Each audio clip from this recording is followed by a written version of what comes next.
Now, I think one thing that is very obvious in the whole world of addiction is that an infallible sign of getting well is a return of a sense of humor. And I believe that it is people in the world of addiction who have taught others with various ailments and illnesses to laugh at themselves. Because you know as well as I do, there are no smiles in the homes of addicts, and the laughs are very hollow. And to be able to retrieve something of the comic from what had been so tragic when it happened, I think is a real grace. Stories about drunks are wonderful. They really are. And we have taught others to laugh at themselves. This old drunk was walking along the street and had a huge knot right in the top of his head. But he said, "What happened to you?" He said, "Putting toilet water on my hair and the seat fell down." You know, those things happen to drunks. Another old alcoholic had both of his ears very heavily bandaged, and a buddy said, "What in the world happened to you?"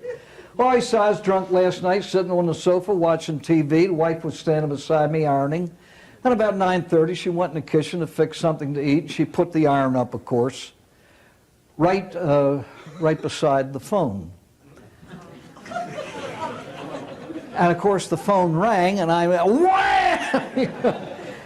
And he said, "Well, I can understand that, but your other ear is bandaged too." He said, "Yeah, the guy called back." See, these things, you know, happen to drunks. But my task here tonight is, I'd like to make a few remarks about getting back to basics. And I think it's important, you know, over the past few years, I have said, because I have truly wanted to, that I would like to do something on getting back to basics, and everybody I spoke to kind of verbally applauded that, because they see things happening in the world of treatment and also in the world of recovery outside that they would like to just shake loose and kind of get back to the basics. And I believe this, and I believe it very strongly. Before we talk about getting back to them, let's talk about the basics. I believe that in order to understand any movement, organization, institution, or even individual, you have to know something of the history, the background, the why and the wherefore, the purpose and the nature of it. Now, you know as well as I do that people who are addicted to any chemical substance, whether it be liquid, alcohol, prescription medication, liquid or pill, or what we call the street drugs, marijuana, cocaine, crack cocaine, or heroin. And if you're addicted to one, you're addicted to all of them. Mood-altering chemicals. In that world of addiction, men and women have been looking for the answer for it literally for centuries. And we are blessed to live in the era in which finally the answer was found. Alcoholics Anonymous.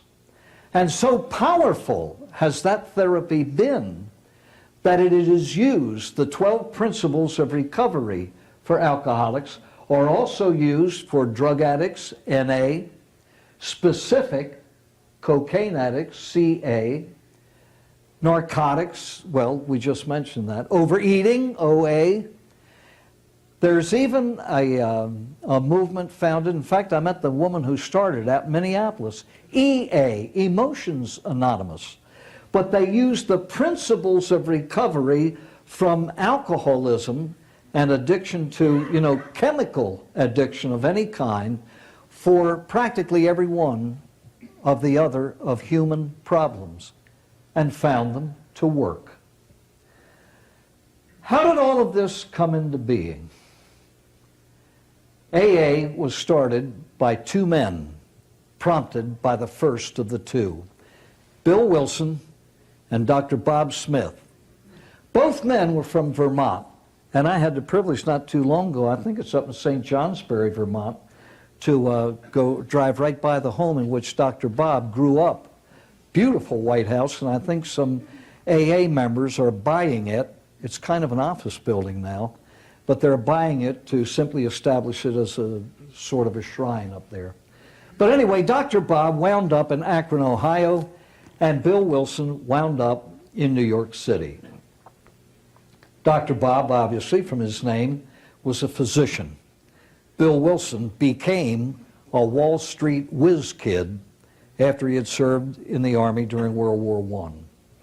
Now, if you were privileged to see Bill W., and James Woods portrayed him, and James Garner portrayed Dr. Bob, obviously it was accurate. It had to be accurate. I mean, they are, so modern. These people had to stick to what had happened, and they were very well done. If you saw them, you know that Bill Wilson's drinking climbed along with his ambition and his job and his work. He went to the top. He was worth a lot of money, but his drinking paralleled his rise. And then his drinking brought him down. I believe with all my heart that during the last few years of Bill's drinking, he was not in denial. He knew exactly what was wrong with him. He had reached a point in his life where he was unemployable. People couldn't trust him to carry out business deals. They couldn't trust him to complete anything. He couldn't trust himself to complete anything. And he had reached a point where his wife Lois was supporting him. She worked in one of the department stores over in Manhattan. And she'd leave a couple of dollars on the dresser in the morning to get him started with his drinking in order to survive. And then she'd go over to Manhattan to work to support him. And as you know from the film, her father just absolutely had no use whatsoever for Bill because of what he was doing to the doctor's daughter. He had no use for Bill Wilson. And as always happens in the heart of the addicted person, he ultimately came to have no use for himself. He knew exactly what was wrong. It was his drinking. And he was under the care of Dr. Silkworth, a wonderful non-alcoholic physician who loved alcoholics and tried to help them.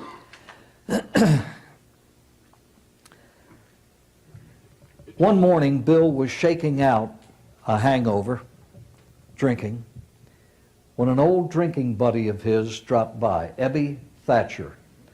You don't hear his name much in the annals of AA.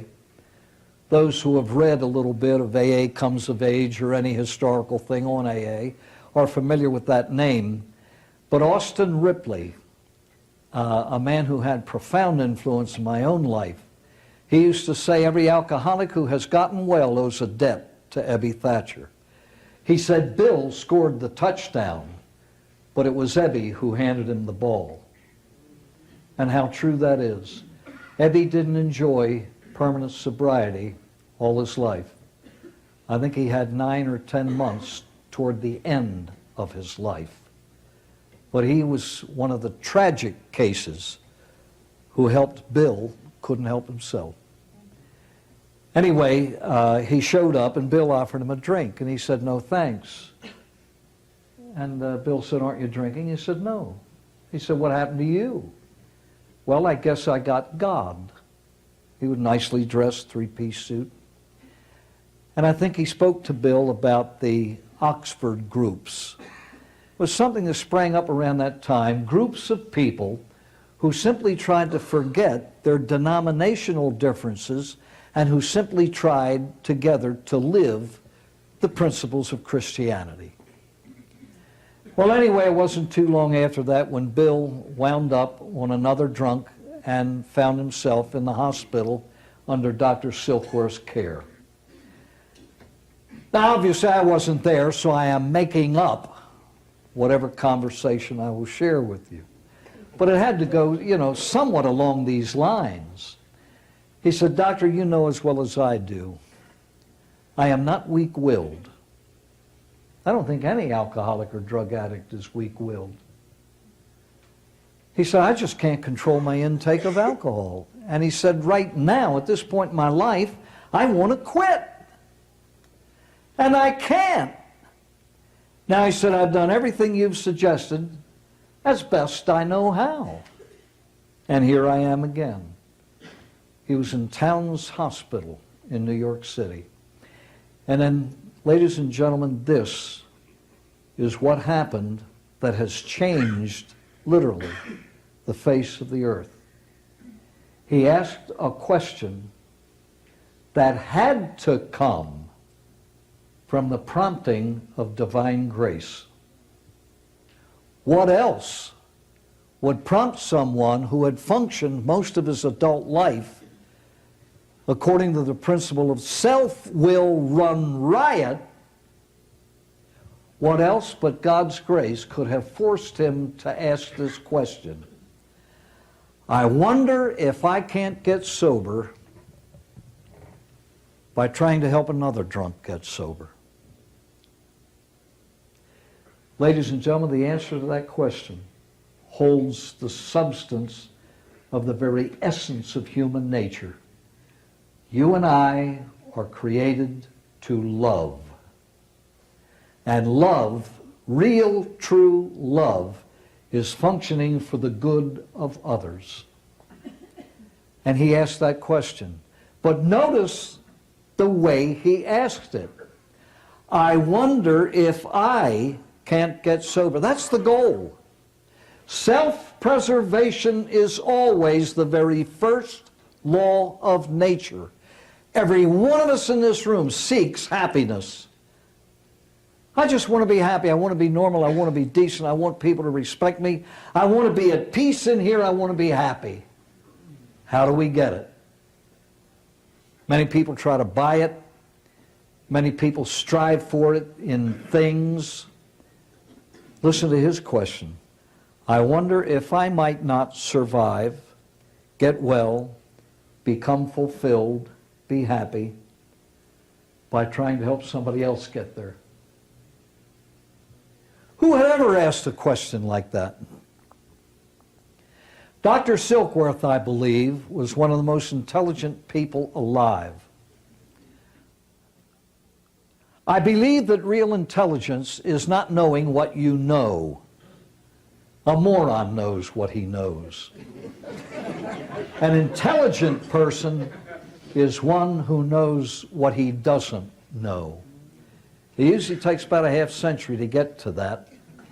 And it has nothing to do with college or university degrees that you pile up. I wish to God they'd do away with degrees.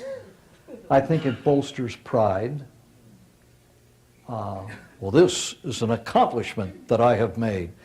Don't brag about being intelligent. That's what human beings are supposed to be.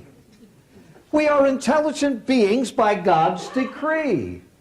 You don't get medals for doing what you're supposed to do or being what you're supposed to be.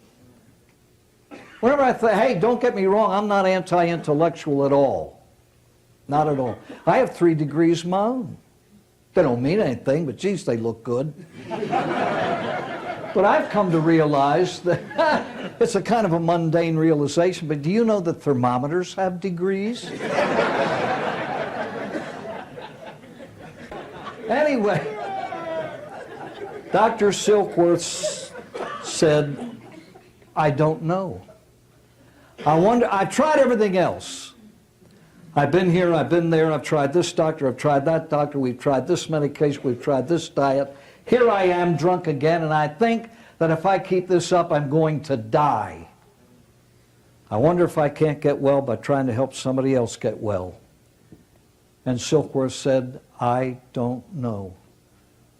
However, since nothing beats a trial but a failure, why not try and see? It's exactly what Bill did.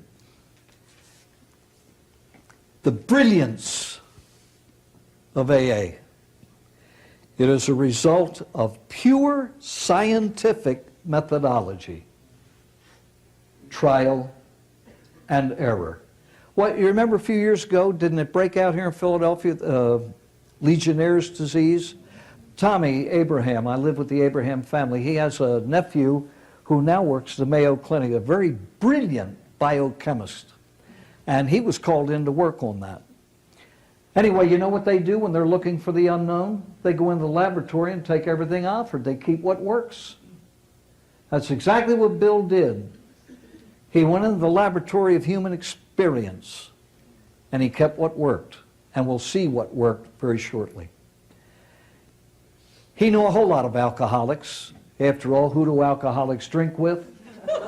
Who do drug alcoholics drug with? You know, your own. So he approached people that he felt needed help as he did. And the approach that he used was, being involved in the Oxford groups, get right with God, you'll be able to quit drinking.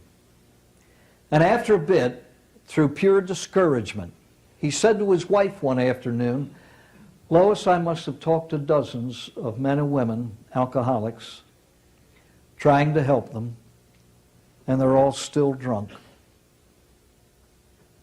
He was very discouraged.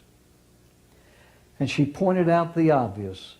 She said, well, Bill, maybe they are still drinking, but you haven't had a drink in 6 months. And that man had not enjoyed 6 months of continuous sobriety in his adult life. And it shocked him. From pure experience, he had learned two things.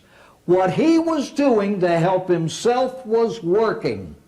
He was trying to help others and it kept him sober.